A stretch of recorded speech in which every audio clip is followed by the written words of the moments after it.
नमस्कार। हिमाचल बुलेटिन में आपका स्वागत है। पेश हैं आज के समाचार। मुख्यमंत्री श्री जयराम ठाकुर ने आज शिमला में राष्ट्रीय राजमार्गों के भूमि अधिग्रहण के संबंध में राज्य सरकार व भारतीय राष्ट्रीय राजमार्ग प्राधिकरण के वरिष्ठ अधिकारियों के साथ बैठक की अध्यक्षता की। मुख्यमंत्री ने उन्हें भूमि अधिग्रहण की प्रक्रिया में तेजी लाने के निर्देश दिए ताकि NHAI द्वारा निष्पादित मुख्य सड़क परियोजनाओं के कार्य को जल्द शुरू किया जा सके। उन्होंने NHAI के अधिकारियों को राज्य के राष्ट्रीय राजमार्गों और बनने वाले 4 लेन परियोजनाओं का उचित रखरखाव सुनिश्चित करने के भी निर्देश दिए ताकि यात्रियों को किसी भी प्रकार की असुविधा का सामना न करना पड़े।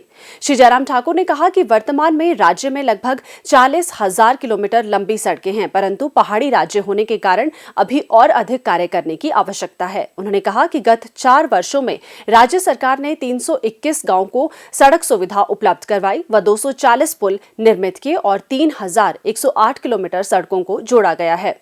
उन्होंने कहा कि पहाड़ी राज्य होने के कारण सड़कें प्रदेश में परिवहन का एकमात्र साधन है। उन्होंने NHAI के अधिकारियों को इस वर्ष जुलाई माह के अंत तक 85 किलोमीटर लंबे हनोगी कुल्लू मनाली सड़क मार्ग के कार्य को पूर्ण करना सुनिश्चित करने के निर्देश दिए। उन्होंने कहा कि 4,540 करोड़ रुपए की लागत की इस सड़क परियोजना के कार्य के पूरा होने से क्षेत्र में पर्यटन विकास को बढ़ावा मिलेगा। मुख्यमंत्री ने कहा कि वर्तमान में NHAI द्वारा 104 किलोमीटर परवाणु सोलन कैथलीघाट शिमला बाईपास मार्ग, 226 किलोमीटर किरतपुर नेरचौक मंडी कुल्लू मनाली मार्ग, 223 किलोमीटर शिमला बिलासपुर हमीरपुर मटौर मार्ग तथा 17 किलोमीटर पिंजौर बद्दी नालागढ़ का कार्य क्रियान्वित किया जा रहा है।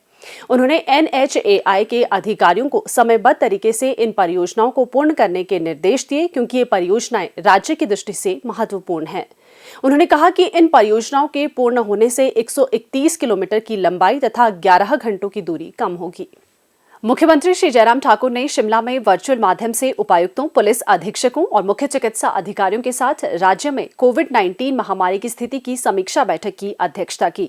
बैठक में मुख्यमंत्री ने अधिकारियों को कोविड जांच बढ़ाने, समूह में प्रभावी निगरानी सुनिश्चित करने और महामारी की तीसरी लहर को फैलने से रोकने के लिए कड़े कदम उठाने के निर्देश दिए। श्री जयराम ठाकुर ने कहा कि कोविड-19 के मामलों की तीव्र गति से वृद्धि हो रही है, इसलिए राज्य सरकार ये सुनिश्चित कर रही है कि लोग कोविड अनुरूप व्यवहार बनाए रखें।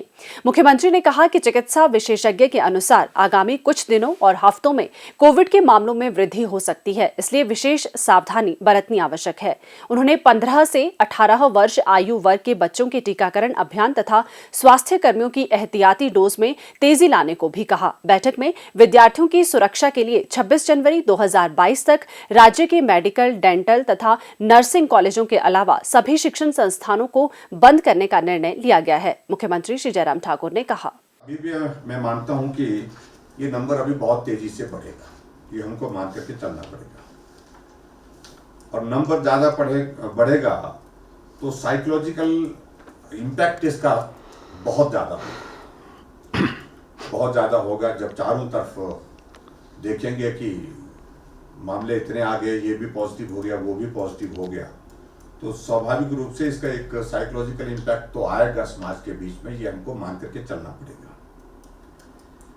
पिछले जो अनुभव से हमने बहुत सारी चीजों को सीखा, इसलिए उन चीजों को दोहराने की भी आवश्यकता नहीं, क्योंकि प्रिपेयर्डनेस की दृष्टि से हम अनुभव कर रहे हैं कि हम पहले की तुलना में अब बेहतर हैं।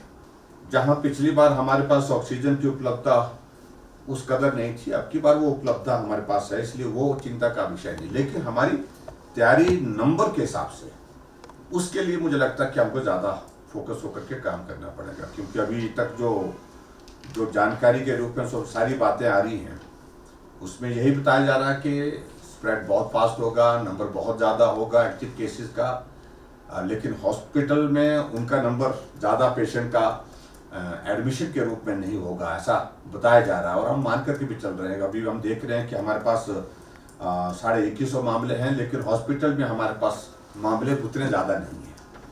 तो ऐसी परिस्थिति में एक मोटे तौर पर एक अंदाज़ा हमारे सामने ये आ रहा है कि हमको ज़्यादा फोकस करना पड़ेगा, जो डॉक्टर ठानिया जी भी हमारे सामने कह रहे थे, जो होम